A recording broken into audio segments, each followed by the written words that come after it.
Bluff City Media presents the Two Buck Sports Show. Stepping up to the microphone are your hosts, Drew Gann and Rusty Witten. Now, let's get to the show.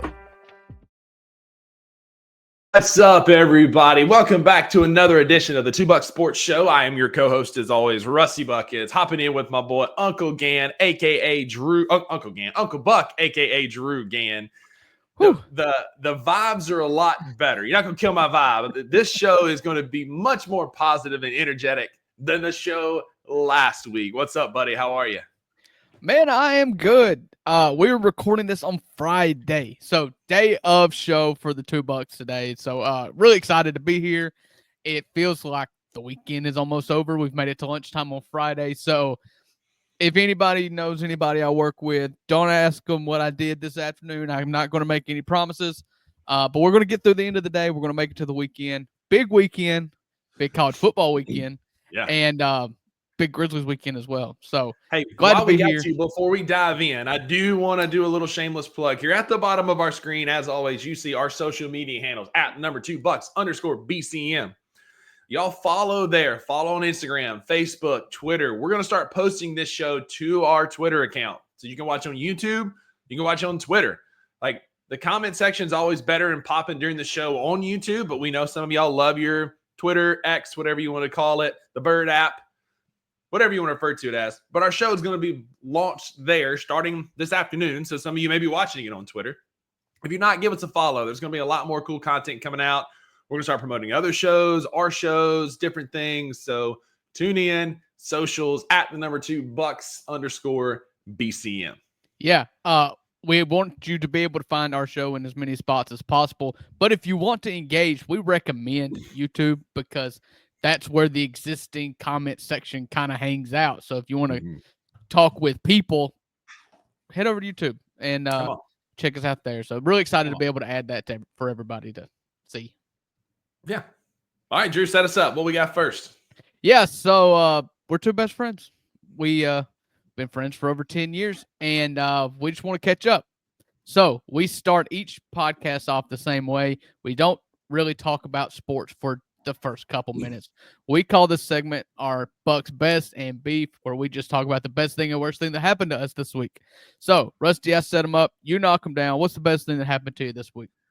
So I'm doing a combo. So I want to knock out my best and beef, and then you'll have the floor to do the same, sir. So my best and beef is, this past weekend, I made the long drive back home to Southeast Mississippi or South Central Mississippi, where my family originates from, down on the farm, and spent some time with my grandfather. I think I shared about that some last week, just about his health has been declining and not been in the best shape last couple of weeks. I'm happy to report that he is feeling better. He's getting back up on his feet. I talked to him right before we recorded. And when I saw him last weekend, he was ready to go home. I mean, he has been he built this farm, this house on his farm in like 1966 when my aunt was born. And he's lived there ever since. Never left Shabuta, Mississippi, right there on Waynesboro, Shabuta Road. And so he has been in an independent living for a rehab assisted living inpatient rehab facility for like the last couple of weeks. And last weekend he was ready to go home. On Saturday, he was not in a good headspace. And so he and I talked man to man for like an hour, shared a burger and milkshake for lunch. And I busted him out of that joint that night. We went over to my aunt and uncle's and cooked steaks and watched football and hung out. And like, you could just see his spirits really starting to lift. And so talked to him today. And when I talked to him on Saturday, he said, I'm going home. What would be today? I'm going home next week. By today, November the 8th, he said he was going home. And when I talked to him this morning, I said, what's the plan? He said, well, I'm going to stay till next Thursday. I got a doctor's appointment next Thursday here in Laurel. I'm going to stay here, and then I'll go home. And I was like, all right, yeah, heck yeah, I love that plan because just that's more rehab, that's more PT, more care he can get, and less of a burden on my aunt. My mom's baby sister is the only one of the three sisters that live close by. And so she's kind of bearing the burden of caring for him right now. So best beef combo, like the beef is that he is declining and going downhill. Yeah. He's 88 years old. He said he's 88. They had him on a no salt diet because he's in heart failure. His legs are super swollen. Yeah. And he said, I'm damn near at 89 years old. I can at least get some salt. Like, what's it going to do for me in these last couple of years? And we were like, you know what, BC, you're right. You can get all the salt that you want, brother. Absolutely. I'm very much a proponent.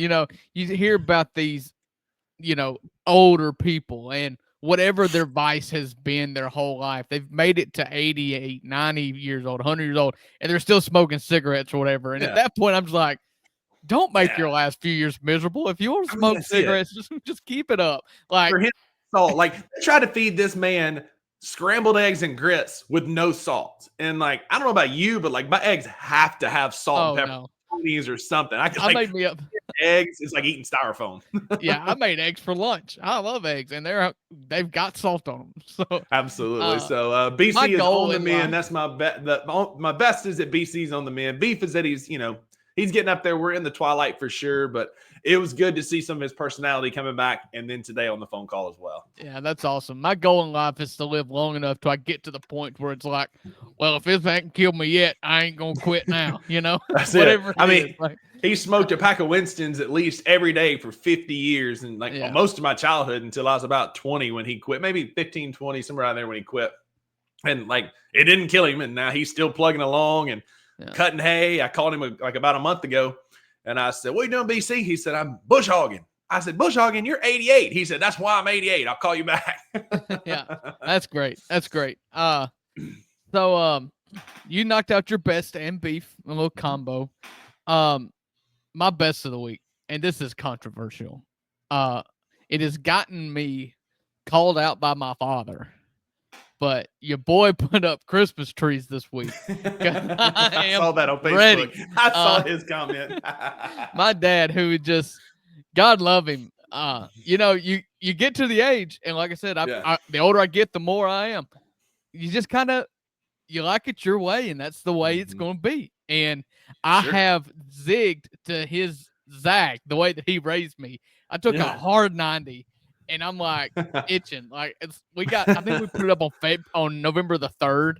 We put up a Christmas tree, and I was like, man, I'm ready. Like, Christmas is more. If you wait till after Thanksgiving, it's just not enough. That's it's a lot of work to do what I want to do to our house to get it into the Christmas season, like the lights and the decorations, the multiple trees, the whole shooting match. Like, that's a lot of work, and I'm going to do that for 3 weeks worth of no. Now, we starting early. It is. We set it up on November the 3rd. I got 2 Christmas trees in the house. I'm not going to, it's my motto in life. You do you, let me do me. So I'm not going to impose my Christmas spirit on anybody till later. So I'm not putting up my exterior decorations yet. But it's coming, and I'm just thinking of everybody else when I choose not to do it this early. Maggie's the same way, man. I left last week on Halloween. October 31st. She was off on November the 1st. And by the end of the day, close of business on Friday, on her off day, she had all of her Halloween decor up and all of her some of her Christmas interior decor up. She said there's more coming. We're going to get, I'm a big live tree guy. Like, I like artificial trees fine, but I swore when I left my parents' house at 18, I've been on my own since I was 18 years old, that I'm going to have a real tree in every home that I've ever owned. Or every Christmas since. And I have. And so I've talked to her, and we're going to get a live tree to put up in her place, and there's still stuff to come. But she's team early Christmas decorations just like you. Yeah, you can't put up a live tree this early. And I'm very much team artificial tree because they're the most frustrating aspect of Christmas, bar none.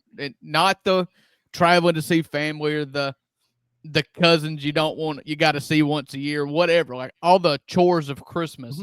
The worst of them all is stringing Christmas lights on a Christmas tree because they never work, and you're hunting that one bulb. Like, we bought a pre-lit Christmas tree, 7.5 foot, 2 of them, pre-lit Christmas trees. I got a remote control that I can toggle what kind of lights I want.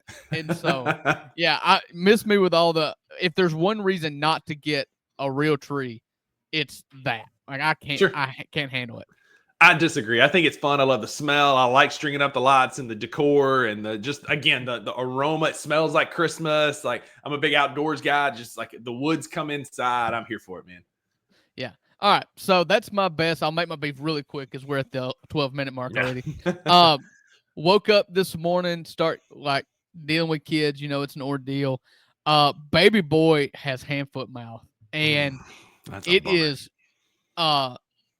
He looks like he's got chicken pox around his mouth and hands. Like, he seems to be fine, but it derails everything. Like, I was going to go to a Grizzlies game with buckets tonight, and that has fallen through.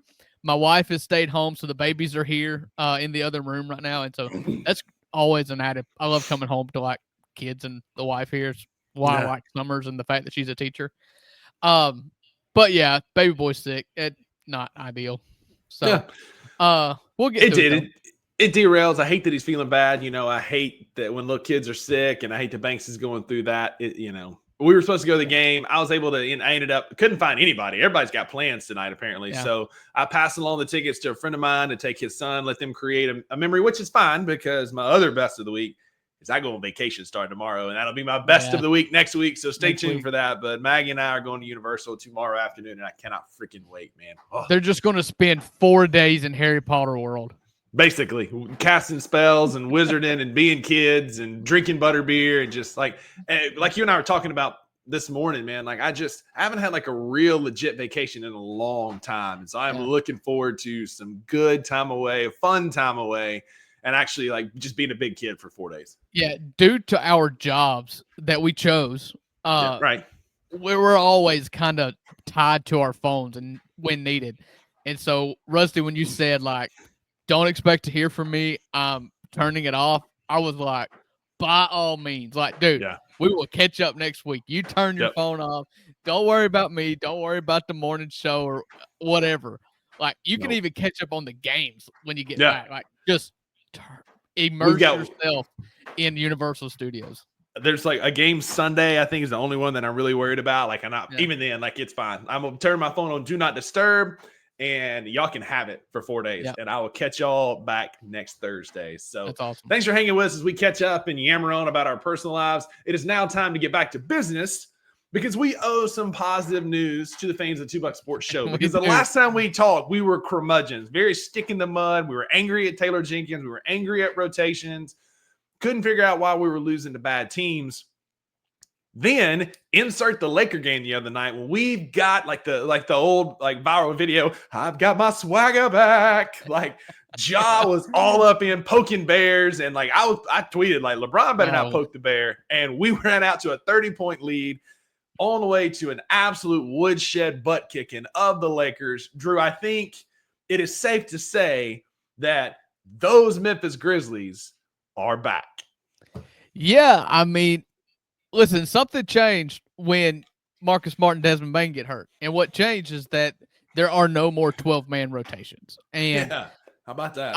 I've said it on our show. I've said it on a couple other shows. I got in a Twitter Spaces to rant the other day, but coaches we have this thought that coaches are smart people, and they're typically not. They get there because they're good at sports, and one doesn't guarantee the other. And a lot of times coaches get credit for things that they're forced to do because of injury or because of whatever reason. And Taylor Jenkins was forced to shorten up the rotation, and the shortening came at the expense of 2 starters, which is not ideal, but it's a proof of concept that it works better. The players play better together when they play more often and play more consistently. The minutes are higher, the rotations are quicker, and the minutes on the bench are less, so they're getting more game action. They're able to stay in the game, stay warm. And you saw it immediately with that Bucks game. They beat the snot out of the Bucks, which was great. And then, we lost to Brooklyn, but we're not talking about that. Then you get to the Lakers. All I'll say, that was a good loss because like they shot the ball, we didn't. We just didn't have our stuff that night. There was no blame to be passed, and so like Luke and I were on the daily grind the next day, and it was one of those like we lost, but I feel better about this loss than Chicago.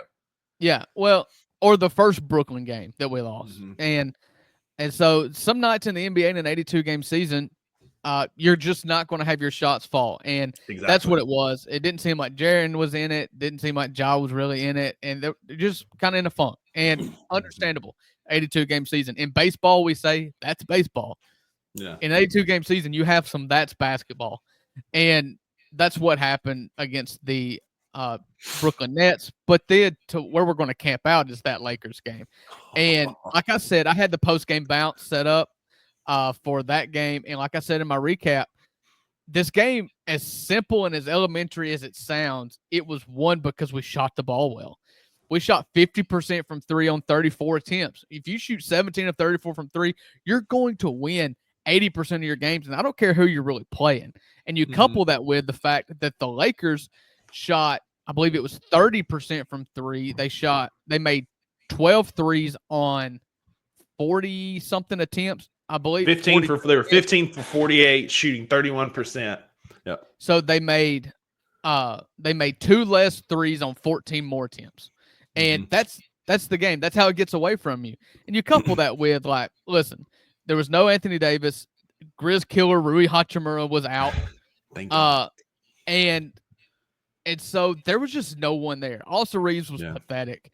Well, to that was the point I was about to make. Yeah. Austin Reeves was pathetic because Jalen Wells was all in his pocket all night long. And Austin Reeves has been another guy. You talk about Rui. Austin has been a Grizz killer.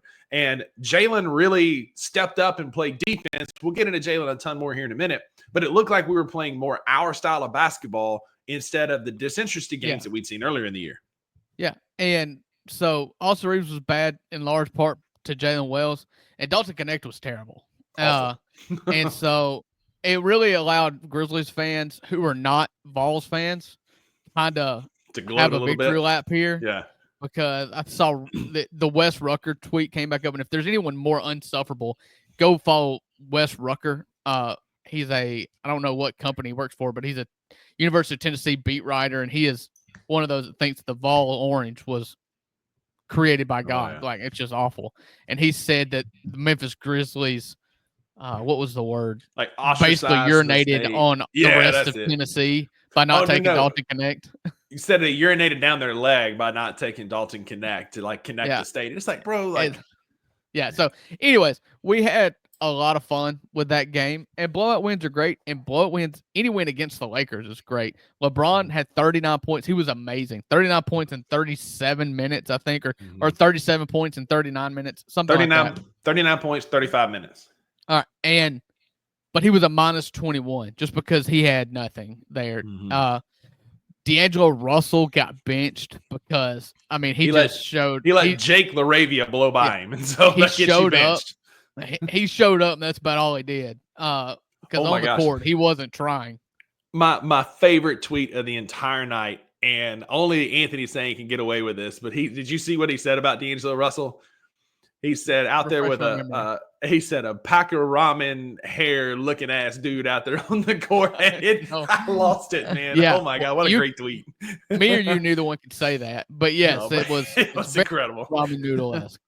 And so, I mean, it was just a fun game. I loved, you've got a team that you hate, and everybody hates the Lakers if you don't root for the Lakers. But you felt it from the players too. And that's kind of, I think, where the next spot I want to just camp down at is the antics during the game with the Ja hit like a 15-second too little at the free throw line. They had the camera on him. I was like, dude, he's really selling. Yeah. He did the too little, and he held it for a long time. And then LeBron does it back to him, and 2 plays later, Ja gets the layup and chest bumps LeBron's back. Gets a technical, and I just love it. I love the angst. I love they're the only team, and LeBron brings it out, but it's like we're the vet team now, but not when LeBron's on the court. And so you kind of had that young whippersnapper, ain't scared of no one energy against the Lakers. Well, and then too, you bring it all the way back to last season. Remember, LeBron hit that dunk and then ran towards our bench and ran into Ja, and Ja said, wait till I suit up. So this goes back to then. Then in the post game, in the interview, they asked Ja about it. He says, I don't like them. They put me out of the playoffs. I don't like that team. Because a lot of the antics, Drew, were due to fouling. There was a lot of no calls. Ja was asking for calls early in the game that you would have gotten, he would get tonight against the Wizards. He would have got against the Nets. But because we're playing the Lakers, you're not going to get those calls. It's death taxes, and the Lakers are going to get calls. They get the Alabama treatment. And so there was a lot of tension, and it got real chippy right around halftime, just before, just after. It started getting a little bit tense, and you felt like it was boiling over. And then that Ja tech happened, and it did exactly what Ja wanted it to do. He knew he was going to get that tech. He knew it was going to happen, and Buddy did it fire up the troops because we finished with a 20-piece from Ja, Jaren, and Jalen freaking Wells, who finished 7 for 10 from the field, 5 for 7 from 3. You had 14 from Pip, 13 from Laravia, 11 from Jay Huff in the Huff revenge game. I think that was one of the more fun things, that putback reverse dunk, Jay Huff knocking down threes in front of that Laker bench. It was just an all-around, like you said, the antics, the swagger, the aura around the team was night and day from previous games. Yeah, so the Jay Huff 14 minutes, 11 points. I'm telling you, I've never seen a player come off the bench and be a bucket that's also 7 foot tall. Like, it's absolutely incredible. And if you go watch, there's a video on Twitter. It's a minute and a half, and it's not cut. It's just straight. And it is Jay Huff, 3, block, 3, couple possessions, another 3. And that's the stretch of time that got D'Angelo Russell benched. Because if you watch it, he gets by D'Angelo Russell 2 or 3. Both those corner threes are because they just lose their man. He loses his man, which causes poor rotations to try other teammates trying to pick up his slack. And leaves Jay Huff in the corner alone for a 3. Yeah. And then he fires one and gets blocked by Huff in the corner without ever passing the ball, getting any semblance of offense running. You can see, to demonstrate, you see JJ Redick go and sit down. He starts doing this number. While sitting, picking his chair up and slamming it on the court. And then you saw no more of D'Angelo Russell. Yeah, he let Jay Huff go by on that reverse dunk. And you're right. I've never seen somebody be able to go on a heater like Jay Huff at 7-1. Like, he can come in and flip a game. Like, Drew, we've got run stoppers in John Morant and Jaren Jackson Jr. It might be time to start talking about Jay Huff, the run stopper. Yeah, I mean, I believe the Grizzlies were up by 6 at that time, and by the time there was a timeout called or stoppage to play, I don't remember what it was. It was over. It was over because Jay Huff had the 3 threes, a reverse putback dunk. Laravia had a layup. Like, we went on like a 15-0 run when he came in, and it was at that point it was over. And it was a neck snapping kind of run too, because it was quick, fast, and in a hurry, and it was. And the Lakers couldn't do anything. LeBron was on the bench. They didn't have anything on the court, and they just got absolutely boat raced in about a 4-minute stretch, and there was nothing JJ Redick could do. And so the team is definitely, this is the team that we've been looking for. And sometimes, you need that, like, every superhero has that movie, that canon event, whether it's, your Superman or your Batman or whoever has a canon event. Your villain origin story. That's it. And this is what this feels like now. Like, this is Bane in the airplane going down, looking at LeBron and the Lakers and saying, they expect one of our bodies here in the wreckage. They expect survivors. That's it. And so they leaving the Lakers in the dust. This feels like a moment where we can go on a run, Drew, because our schedule is about to get very favorable. Well, before we do that, we do have to talk about maybe the most notable thing that happened in that Lakers game, and that's John Morant getting hurt. If we're going to start talking about potential runs, we do have to make notice that John Morant is not playing tonight because of a hip soreness, because of a bogus. Now, Jake Laravia did leave him hanging with a bad alley-oop pass, but then Christian Coloco just shoved him out of bounds midair and caused an awkward fall. And I don't expect Ja to be back until maybe that Golden State game, which is a play-in tournament game on next Friday, a week from today. But he could come back quicker than that. But if we're going to start talking about a future run, it does need to be noted that we're probably going to be without Ja for probably 2-3 games. Yeah, stole my thunder. That's exactly where I was going. We've got a favorable schedule coming up, but we're going to have to do it without 3 starters now. John Morant getting undercut, getting hurt. Desmond Bane not looking like he's going to be back very soon. Marcus Smart is still out after that bad ankle turn.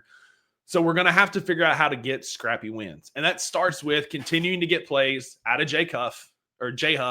That continues to get plays from Scottie Pippen Jr., who's now going to be thrusted into that starting point guard role. And Drew, this stat completely blows my mind. But in the now 9 games we've played this year, Scottie Pippen Jr. has more double-doubles off the bench than Tyus Jones did in his 3 years as a Memphis Grizzly backup point guard.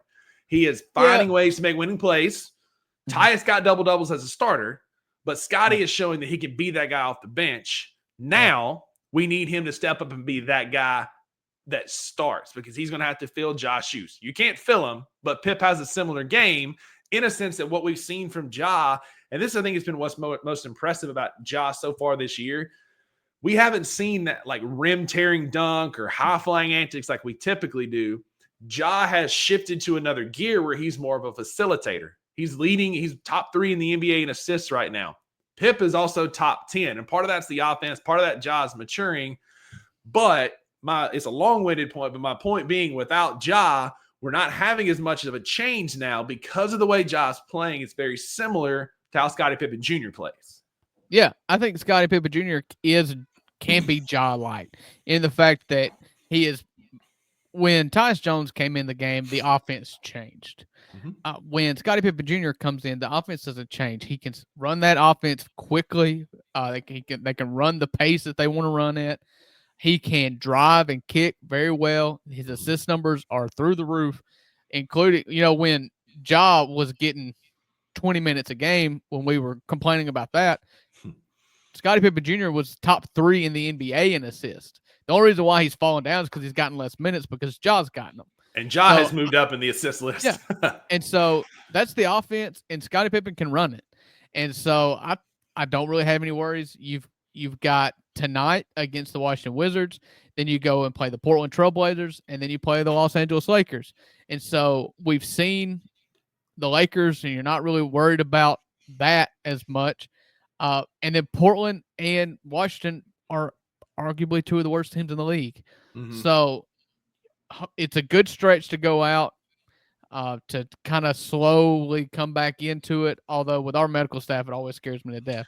Yeah, you're right. And, this is to get in a college football reference here. You always see teams that play down to the level of their competition. Alabama they'll beat the brakes off of Georgia and they'll struggle with South Florida. Mississippi State will beat Arkansas and struggle with UMass. Not this year, but in years past. Like you play to your level of competition. And I think that's part of what our problem has been this year. It's true. We've got 2 games now where you can't do that. These are 2 teams that you absolutely have to beat because these games are starting to matter. We've talked about it on this show. We've talked about it on the Daily Grind. The Western Conference came down to a 3-way tie last year at the end of the season. Games in October and November are going to start mattering for seeding as we continue to play. So we need guys to step up and win these games. Yes, we're without the vast majority of our offense with Dez and Ja being out. Marcus maybe because he apparently Houston can score. But we need to win tonight. Tonight is a very interesting matchup, Drew. We're playing the Wizards at home tonight in front of a home crowd. You've got 4 of the top 5 rookies on the NBA rookie ladder suiting up tonight, and then a 5th one that's lingering out there around 12 or 13 in Keyshawn George. But you've got, for the Grizzlies, the number one rookie on the rookie ladder in Zach Edey. He leads all rookies in points per game outside of Ricochet now because Ricochet had that 30-point heater the other night where he buried like 6 threes and had a massive game. But you take that game out, and Zach Edey is the leading scorer for all rookies. When the ladder came out, Edey was number 1. Yeah. Number 1. Number 2 was Bub Carrington, who plays for the Wizards. Number 3 was Jalen Wells. And number 5 was Alexander Sarr for the Wizards as well. So there's a lot of young talent tonight. I like our rookies and how they're playing, but tonight will be a good, interesting game to watch some future talent of the NBA suit up. Because this is, now, we say this, like the Wizards are bad. They're better without Kyle Kuzma, but they're bad. And we have no business losing this game. But this is still not the Wizards of old because of this young talent that they have. What I'm hoping is that Jordan Poole will go out there and do Jordan Poole things and keep the ball from Bub Carrington and Sarr. But this is not your grandma's Wizards team. Let's put it that way. Yeah, so I'm looking at the wrong team. Sorry. I was looking at the Blazers. The Wizards are 2-4 this year. The Grizzlies are 5-4.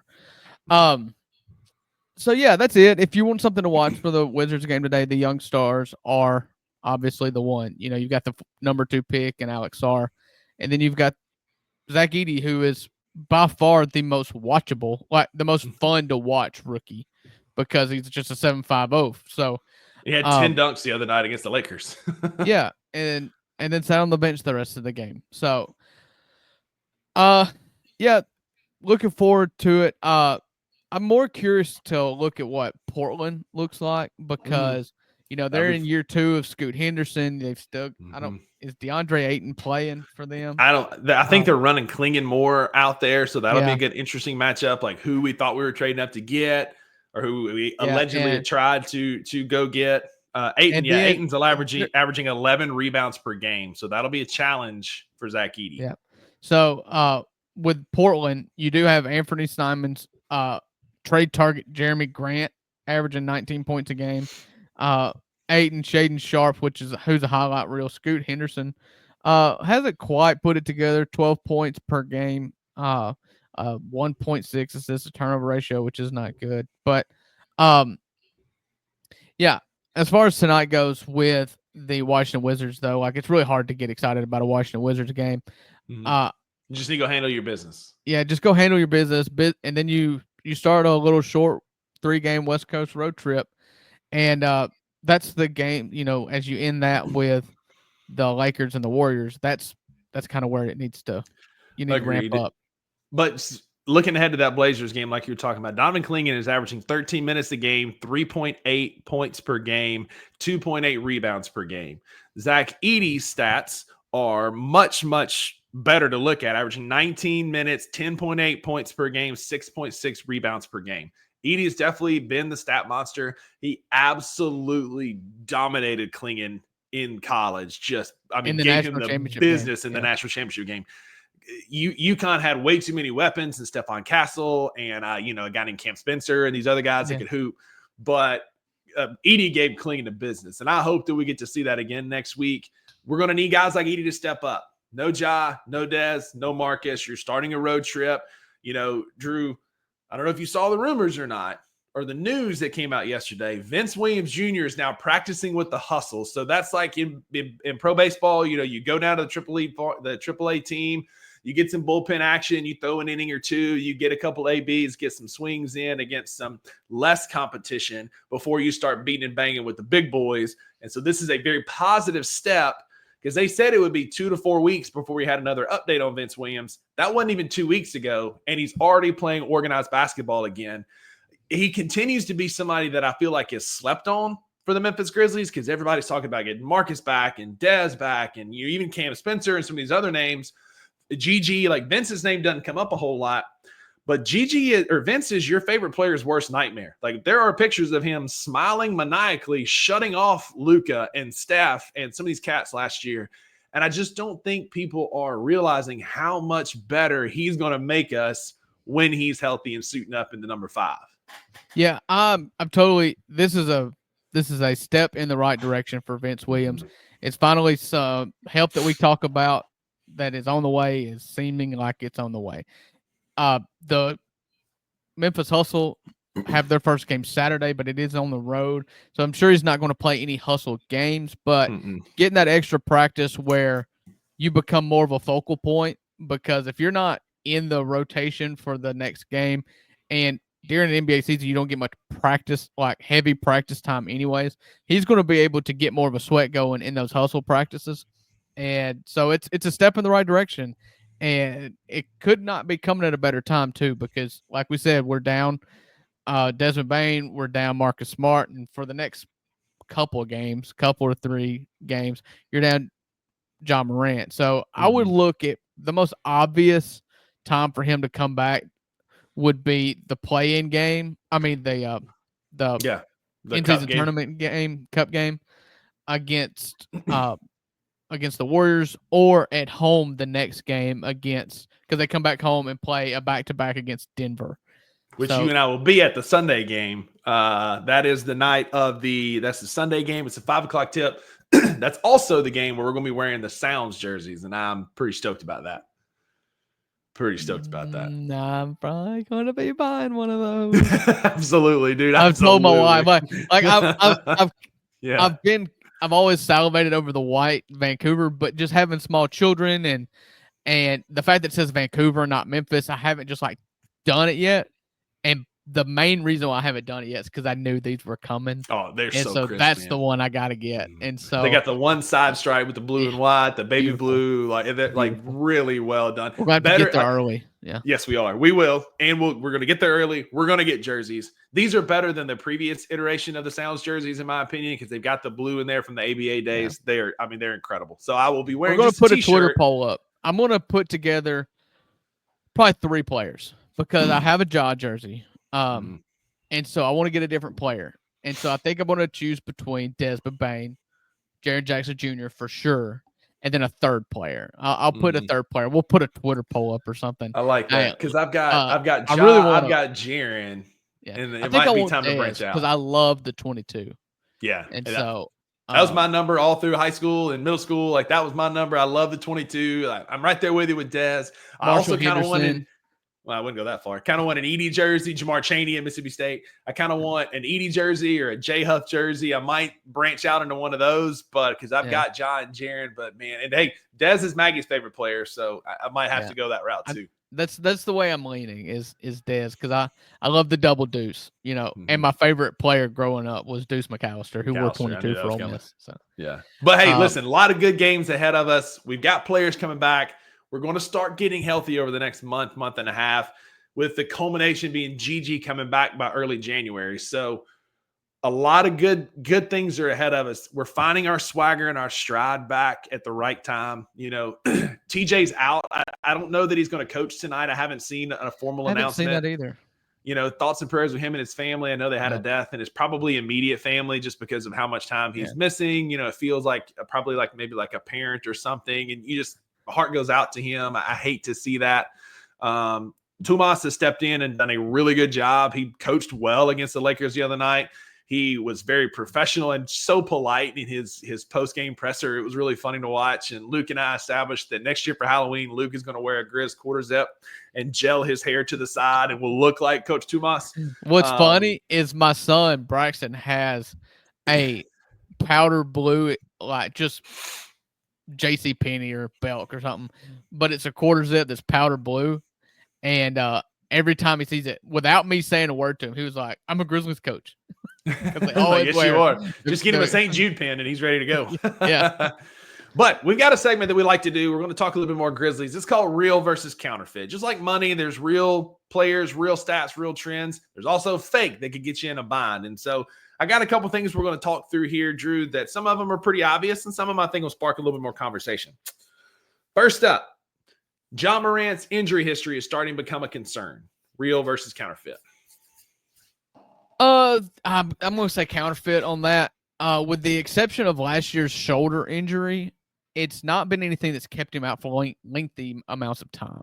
You've got guys that miss seasons regularly. And when you see recurring injuries, it's typically knees. And you haven't seen a knee out of Ja yet. And when that does, that's alarm season because you see how long it takes to come back from an ACL tear, especially given the brand of basketball that he plays as a guard. Like that would be terrifying.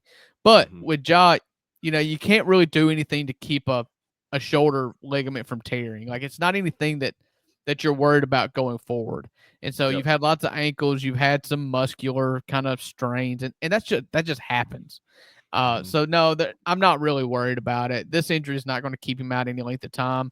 And if there's anything that we've learned with Ja, it don't matter how disgusting the injury looks. Like he's kind of seems like he's made of rubber because I thought for sure he's blown his knee out 4 or 5 times in the 5 seasons he's played with the Grizzlies, and he hasn't. So as aggressive as he is and playing above the rim, I agree. It's counterfeit. He's had it feels like a lot of little bumps and bruises and nicks here, but no recurring injuries. We're going to keep it that way. And honestly, play more minutes.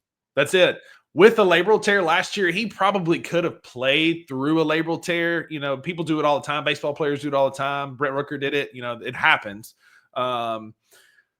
But the way the season was going last year, I don't blame you for checking out early and going to have the surgery. So I agree. A lot of little nicks and bumps and bruises here and there, but nothing crazy. Next up, and this has been a trendy topic on Twitter. We talked about it earlier.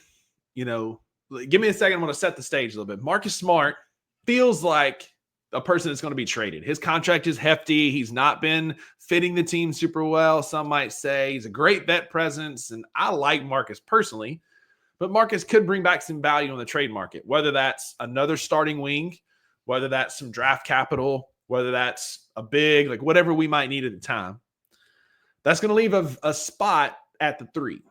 And you got a choice, Jalen Wells or Vince Williams Jr. So Jalen Wells has earned the right to start should Marcus get traded. Now, caveat, if Marcus is traded for another player, he's being traded for a starter. He's not going to be traded for a backup wing. So we're saying in a vacuum, Jalen Wells has earned the right to start at the 3 should Marcus get traded. Yeah, I mean, he's earned the right. It's kind of a hard thing for me because to me it's about fit and it's what role you're looking at. It seems to me like Marcus should probably be coming off the bench anyways now. Yeah. However, if the reason why he starts is because of how he plays on defense, well then Vince Williams is just going to step in. He's arguably a better Marcus Smart, a more efficient offensive Marcus Smart. I'm not going to say better because Marcus is probably still a better defender. But it's Vince close. Can go get you it's 20 in a heartbeat. Yeah. And so I'm going to say, yeah, he's earned it, but it just depends on what the staff wants out of that role. You know, you're not really looking at the offensive side of the ball. Like you're not looking for a high volume scorer to go along Jod, Jaron, and Desmond. Like that, that's not somebody. That's what you had in Dylan Brooks, and that didn't work out. So I'm not necessarily looking for a high volume shooter. And so if defense is the reason why you want Marcus Smart in there, then I think Vince Williams makes a lot of sense too, although Jalen's held his own. I would agree with that. I think of the two, it'd be Vince. Because let's face it, like Ja and Desmond are not known for their defensive skills. Ja has gotten better, but they're not known for being great defenders. And so you need somebody alongside those guys that can take on a Luka or a Dame or, CJ McCollum, known Grizz killer, like somebody who can step up and defend these guys. And either one of those would make sense. I think Vince has probably shown a little bit more in a bigger sample size, but I'm telling you, man, like Jalen's coming. Like that dude, he is earning minutes, and we're gonna have a hard time keeping him off the bench. If nothing else, he'll be the 6th man, right? He'll be the first one off the bench at immediate timeout. There's a different person that I think that the emergence of Jalen Wells affects more than either of those two, and I think we may be getting to him. He's next. Okay. Luke Kennard. Yes. Luke Kennard is a system guy only. He's not a great shooter. He's only a good wide open shooter and is only a good shooter in the right system. Real or counterfeit? I'm going to say counterfeit because I don't feel like shooting is a system thing. I mean, the system helps with the Grizzlies because it creates wide open threes. The Celtics do the same thing. However, shooting you can find open spots for a shooter. He's a catch and shoot shooter. He can do okay off the bounce, but he is an elite 3-point shooter. And I don't believe that's something that, and I believe now more than ever at the trade deadline, he will go to a team that's contending because contenders, when they upgrade their team at the trade deadline, they're looking for that one thing that they can't find on their bench, and that's typically shooting. You go and he is every year that he has qualified for these rankings based on games played, he's been number 1 or number 2 in 3-point shooting percentage. And so, no, I don't think it's a product of the offense. I think he's just a good shooter, but our offense does help because it generates open threes for everybody. Yeah, I agree. He's only played one game. Like, he always has slow starts. It seems like every single year. And so he's going to get into the rhythm. He's going to hit open threes for the Grizzlies sooner rather than later. Luke, I'm going to say I'm going to lean a little bit more real because Luke is a very good spot shooter when he's open. When he's contested, Jalen Wells has such a quick trigger. Steph Curry has such a quick trigger release where they can catch the ball and shoot being covered and still having an open look. Kennard's windup's a little slower. Now, I say all this, he is actually third all time in contested 3-point percentage at 43.9%. So he can shoot really well. Lately, he's had a harder time with contested threes. We saw that some last year. Yeah. It's been one game this year. I'm not going to talk about. I'm talking about last year, not so much this year. Yeah. I like Luke, and I'm not trying to talk him off the team, but I think the emergence of Jalen Wells, the emergence of Vince Williams Jr., we'll see what Cam Spencer has when he comes back from his ankle and starts playing with the hustle and playing some of his games with us. I just think at the end of the day, of the consistent rotation players, we're not talking about the guys at the end of the bench. We're talking like guys 1 through 8 or 9. I think Luke's going to be the odd man out, particularly with, and you gave me grief for it, but how tradable his contract is that he signed. It just feels like we're set for a trade. Yeah, for me, it has nothing to do with Luke. The reason why I think he's more tradable today than he was in the season. And when he signs a 1-year deal, he immediately, I didn't give you grief saying that he was tradable or that the contract wasn't tradable. I was just stumping for them to re-sign him. But once I saw that they re-signed him to a 1-year deal, then that immediately becomes, it's an expiring contract, which is easily movable. Everybody wants expiring contracts because it gives them flexibility in the offseason. And so, yeah, it became an expiring asset as soon as they signed him. And you pair that with the emergence of guys like Jalen Wells, and then he is the obvious person to be moved, not because of anything he has or hasn't done, but it's just a consolidation piece and something that's worth something to somebody else. And listen, contenders always need shooting. And so there's a team at the deadline looking for shooting. We need a wing. There's going to be a deal that's going to be made. It just feels like with Luke's expiring, Jake's expiring, Marcus is really big, Santi's is expiring after next year. Like there's a lot of guys that are there's a lot of like loose threads that I feel like we could make a move with. And coming into the season, I was very much on like, hey, don't make a trade, don't make a move. Let's see what we got, and we ride with the guys that we have. Now that we've seen it through 10 games, we haven't seen it fully yet because we're not fully healthy. I do think there's going to be a move made to get us a little bit more wing depth or wing scoring. And I think Luke Kennard is the easiest move you can make to get something back. Yep. Last one I got for you, real versus counterfeit, as we wind the show down. The Grizzlies, knock on wood, and I probably shouldn't even put this out there, but we're playing the Wizards tonight, and we're assuming that the Grizzlies are going to go 6-4 with a win tonight in their first 10 games. I feel like given the injuries and stuff we've had, that's a pretty good mark. We had some frustrating losses. We very easily could be 8-2, 9-1. Crap, we could be 10-0 with the teams that we've played. But 6-4 is where we're hopefully going to end up. The Grizzlies will have a better record over their next 10 games than they have in the first 10 games. We've already talked about a couple of them. So we're playing, not tonight, but starting on Sunday, we're playing the Trailblazers in Portland. You can chalk that up as a win.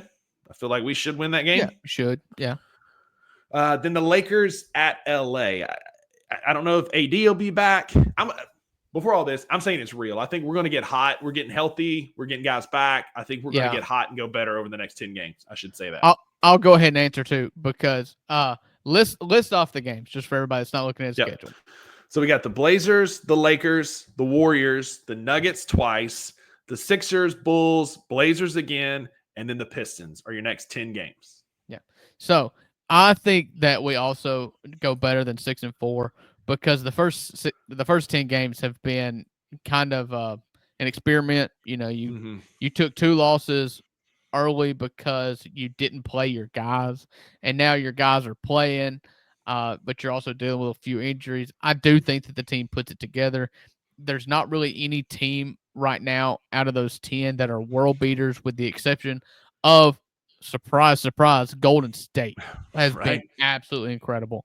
And so I do think that the Grizzlies are better than 6-4 against better competition than their first 10. Yeah. And that was 9. Our 10th game is the Pelicans at home, and we know Ja owns the Pelicans. Man. Typically when we go to New Orleans, we beat the brakes off of him there because he's the mayor of New Orleans. But I agree. I think we can, let's say you split with the Nuggets and you lose to the Warriors. I mean, you go 8-2, that's a real thing. Or even you lose to the Warriors and the Lakers in LA. Right. But 8-2 feels like like where we could hit 8-2 very easily, but I think 7-3, 6-4, somewhere right in there, I think is probably where we'll land. Like you said, there'll be some losses due to injuries, but man, that's all I got for this week's Grizz Talk. Anything else you want to hit on before we let the good people go? No, that's it. Big weekend of college football. Ole Miss host number 2 Georgia this weekend.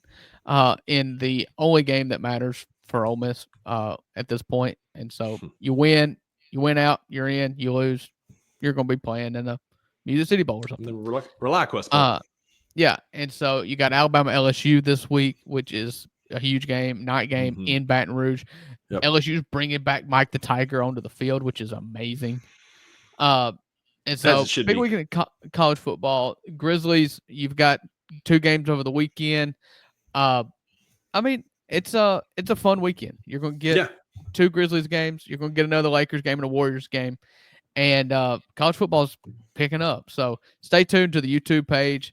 If you're checking in with us on Twitter, follow us, follow Bluff City Media, and then hop in the comment section. We'll be there to hang out with you. Yes, sir. Hey, appreciate y'all hanging out with us. Remember, there are no refunds for what you hear on the $2 Sports Show. That's right, because with the $2, you always get what you pay for. Have a good weekend, everybody. See y'all next. Thank you for listening to the $2 Sports Show. If you enjoyed this episode, leave a rating and a review wherever you download your podcasts. Also, like and subscribe to Bluff City Media's YouTube page. For comprehensive coverage of all things Memphis sports, head over to www.bluffcitymedia.co and find out how you can become an insider. We will see you back here next time.